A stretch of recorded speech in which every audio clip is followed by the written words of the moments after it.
Yo, what's up guys? It's your boy Elusiive back again with another video. And in this video, I'm going to be showing you guys my XDefiant settings and what I run to get high kill gameplays. So if you guys enjoy the video, don't forget to drop a like and sub if you're new. And if you guys also have any ideas of what you want to see me post up on next, whether it's XDefiant or COD, leave it down in the comments. Because there's not much left to really post up on XDefiant until they do an update. So I definitely need some ideas. But now that's over, let's get into these settings. FOV, I'm running 120. You can run between like 100 and above, but I feel like 120 is just the best you want to go with so you can have a wider field of view. The more field of view you have, the more you can see. I'm pretty sure everyone knows how field of view works, but just in case you don't, it just widens your screen so you have more screen to work with practically. ADS field of view, run consistent, makes it to where your field of view is the same when you aim down sight or not. If you run on independent, it kind of zooms your field of view in as if your field of view was on 80 or 90, whatever the default is for this game. I didn't touch any of this. I have auto sprint on. For the auto sprint threshold, this changes. It just depends if you guys have stick drift or not. Before I ran it on 15 because sometimes I would slightly touch my analog and my character would just keep running due to stick drift. And sometimes I wouldn't have to touch the analog and the character would move. So you guys want to test this out. I was on 15. I felt like that was a pretty comfortable spot. 3,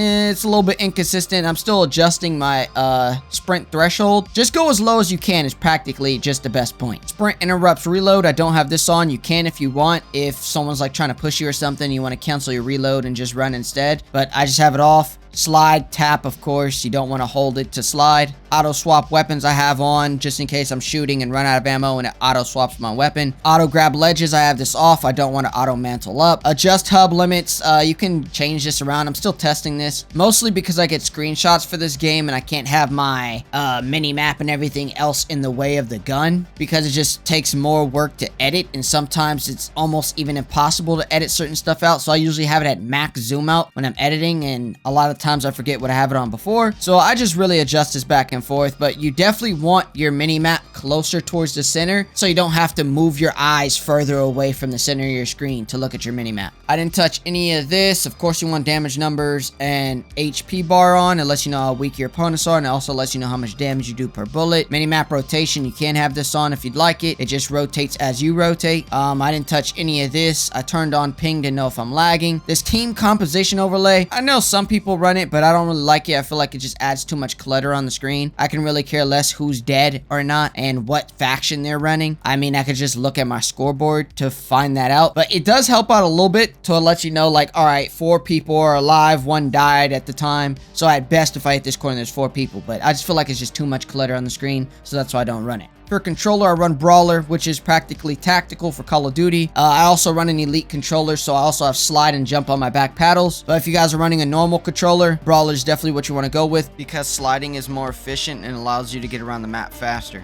I didn't touch any of this. I actually lowered the aim assist follow. This makes it to where you have a little bit of a weaker pull when it comes to following your opponent. The reason I did this because sometimes I felt like when I was aiming at people, my sight went where I didn't want it to go. Sometimes it would aim in front of people. If anyone played COD, you guys know when someone's running, there's like a invisible bubble around and kind of shifts your sight in front of them as they're running. Sometimes that would happen, or sometimes when I aimed at people, it would send my sight above them, which is weird. Like I'm trying to aim towards the head or the high chest, and my sight is jumping like a foot above their head. And a lot of times it would make like my first or second bullet miss, and it was just adding more issues. So that's why I kind of lowered my aim assist follow to -2. Also tried -1. It's not too bad as well. The aim assist strength, I feel like you don't really need to lower. I think it's okay, but it was definitely the follow that I felt like was having the issues. But if you want, you can keep it at 0. Just test it out for yourself. Reverse S curve, I always run this. It's practically dynamic from Call of Duty. It just makes it to where your minor movements are picked up on your controller. So in other words, minor movements are picked up and bigger movements are slowed down. For standard, it's bigger movements are picked up and smaller movements aren't. So the micro movements aren't really picked up. Linear just makes it all around whatever you do happens. I feel like a linear is just, it is just weird. How it feels is weird to me, so that's why I don't touch linear. And I feel like reverse S curve is just the best to go with. Horizontal and vertical, I usually go between 60 to 70-ish. I did have it before at 55-50, but I felt like it was too slow, so that's why I boosted it up by 10, and I feel like this is just a good spot for me. You don't want your horizontal and vertical being too slow because it'll take more time to turn around and try to shoot someone that's shooting you in your back, which can get you killed. Which a lot of times when I'm shooting at someone and they're shooting at me and I have to reload, I'll shift like back and forth, side to side, kind of like turning my body sideways, so it's a lot harder to hit me because I'm narrowing my hitbox.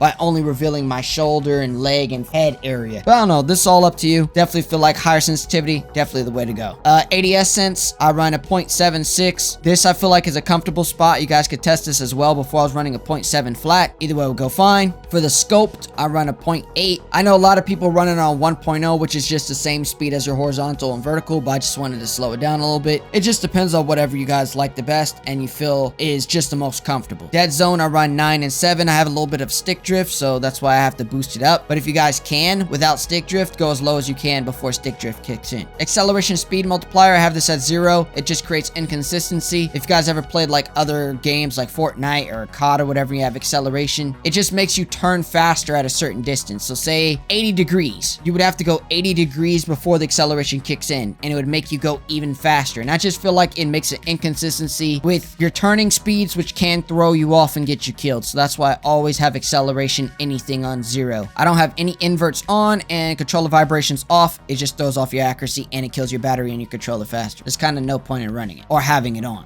For the audio settings, I lowered the dialogue so the voices aren't as loud as the footstep audio. I want to pick up footstep audio. Footstep audio is the most important, so that's why I have dialogue a little bit lower. Loud enough to where I can hear callouts, but not too loud to where it overshadows footsteps or competes with them. I didn't touch any of this. I slightly lowered the UI, the sound effects like explosions and stuff. You can lower this if you'd like. Music, you can have this completely at 0 if you'd like. I just leave it on 30 for a little bit of background. Voice chat, on, off, does not matter. If you guys plan on talking to people, put it on. If you don't, take it off. For video, my brightness is 10 and my contrast is 15.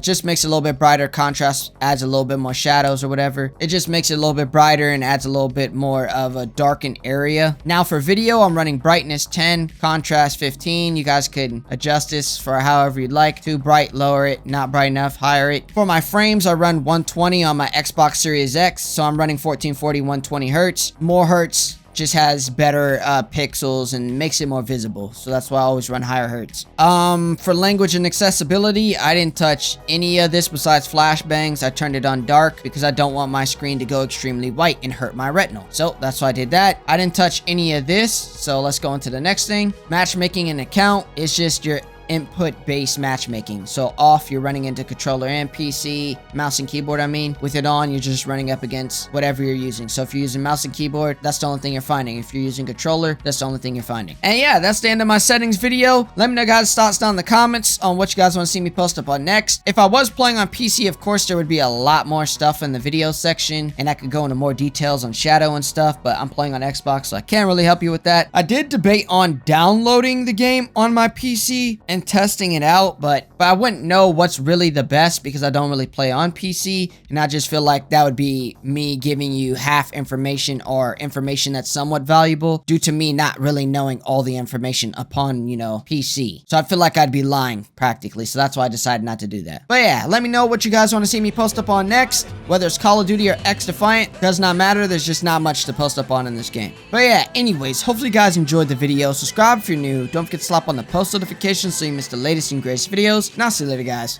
Peace.